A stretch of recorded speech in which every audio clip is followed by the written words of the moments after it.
नाशिकच्या कुख्यात भोंदू अशोक खरातचे सेक्स स्कॅन्डल रोज नवीन धक्कादायक वळण घेत आहे। त्यात अनेक मोठमोठ्या राजकीय लोकांची नावं येत आहेत। अनेक पीडित दिवसेंदिवस पुढे येत आहेत। महिला आयोगाच्या अध्यक्ष रुपाली चाकणकर यांचे या प्रकरणात नाव आल्याने त्यांना या पदाचा राजीनामा द्यावा लागला। त्यांना अनेक चौकशांनाही सामोरे जावे लागले, पण अजूनही हे प्रकरण रुपाली चाकणकरचा पिछा सोडायला तयार नाही। कारण याच प्रकरणाबाबत रुपाली चाकणकरवर आरोप करणारे गुप्त पत्र बाहेर आले। त्या पत्रात काय लिहिलं आहे आणि ज्यांनी हे पत्र समोर आणलं आणि त्या नेत्यांनी काय मागणी केली आहे, सविस्तर जाणून घेऊया या व्हिडिओच्या माध्यमातून। नमस्कार, मी पंकज आणि तुम्ही पाहताय कसं काय। राष्ट्रवादी काँग्रेस अजित पवार गटाच्या नेत्या रुपाली ठोंबरे यांना अचानक एक निनावी पत्र मिळाले। हे पत्र बीड मधून आल्याचे समजले। पत्रात काही खुलासे करण्यात आले आहेत, त्याने संपूर्ण राजकीय आणि प्रशासकीय वर्तुळात खळबळ उडाली। पत्राचा मूळ आशय होता बीड मधील एका महिला पदाधिकारी मार्फत स्थानिक महिला अशोक खरातकडे पाठवल्या जात होत्या। पण सर्वात धक्कादायक म्हणजे हे सगळं कथितपणे रुपाली चाकणकर यांच्या आशीर्वादाने आणि पाठिंब्याने घडत होतं। बीडमधील अंधश्रद्धा, लैंगिक शोषण आणि राजकारणाच्या कात्रीत सापडलेल्या महिलांचे हे प्रकरण रुपाली चाकणकरचा पाय आणखी खोलात नेणार का, ते आता येणारा काळच ठरवेल। बीडमधील मुलामुलींच्या लिंग गुणोत्तराचे कमी असलेले प्रमाण हे खूप जुना आणि चर्चेचा विषय आहे। बीडमधील काही बेकायदेशीर गर्भलिंग निदान केंद्राची चर्चा आधीपासूनच सुरू होती, पण या पत्राने त्या चर्चांना एक नवीन दिशा मिळाली। पत्रात असा दावा करण्यात आला आहे की रुपाली चाकणकर या राज्य महिला आयोगाच्या अध्यक्ष असतानाच बीडमध्ये गर्भलिंग निदान करणाऱ्या डॉक्टरांना त्यांचा पाठबळ होता। म्हणजे जिथे महिला आयोगाचं काम बेकायदेशीर गर्भलिंग निदान रोखणे आहे, तिथंच अध्यक्ष स्वतः या प्रकरणाला पाठिंबा देत होता, असा गंभीर आरोप या पत्रातून करण्यात आला आहे। ही बाब अत्यंत गंभीर आणि दुर्दैवी आहे। यामुळे अनेक निष्पाप मुलांचे जीव उद्ध्वस्त झाल्याची शक्यता आहे। या पत्रानंतर सर्वांच्या नजरा लागल्या त्या राष्ट्रवादी शरद पवार गटाच्या नेत्या हेमा पिंपळे यांच्याकडे। त्यांनी हे पत्र सार्वजनिक केलं आणि या पत्राची सखोल चौकशी करण्याची मागणी केली। त्यांनी पोलीस प्रशासनाला सांगितलं की या पत्राशी सातत्य तपासण्यासाठी पोलिसांनी स्वतःहून गुन्हा दाखल करून हे प्रकरण विशेष तपास पथकाकडे सोपवावे। इतकेच नव्हे तर पत्रावरील सहीची फॉरेन्सिक तपासणी करून त्यामागील व्यक्तीपर्यंत पोहोचले पाहिजे, असंही त्यांनी सांगितलं।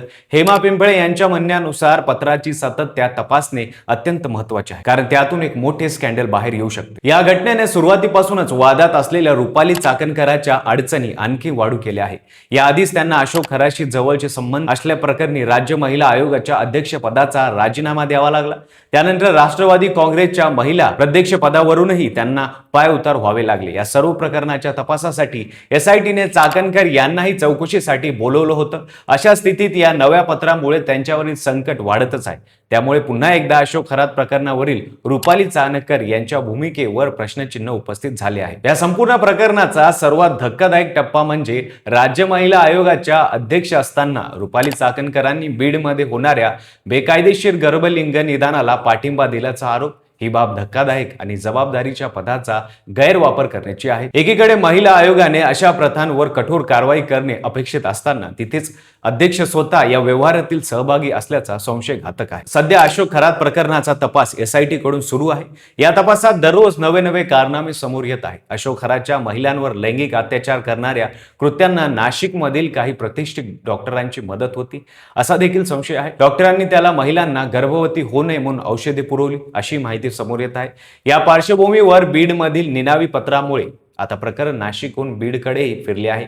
पोलीस प्रशासन आणि एसआयटीने या पत्राची गांभीर्याने दखल घ्यावी आणि त्याची तपासणी करावी, अशी मागणी होत आहे। या सर्व घडामोडींचा परिणाम राजकीय पातळीवरही झाला आहे। रुपाली चाकणकर या महिला आयोगाच्या अध्यक्षपदाचा राजीनामा दिल्यानंतर काँग्रेससह विरोधी पक्षांनीही राजीनामा पुरेसा नसल्याचे म्हणत खराशी संबंधित असलेल्या मोठ्या राजकीय नेत्यांवर कारवाई करण्याची मागणी केली आहे। विरोधी पक्षांनी शासनावर काही व्यक्तींना वाचवण्याचा प्रयत्न केल्याचाही आरोप केला आहे। आजच्या घडीला हे पत्र प्रशासनाकडे तपासणीसाठी आहे, पण या पत्रामुळे उपस्थित झालेला प्रश्न मात्र अत्यंत गंभीर आहे।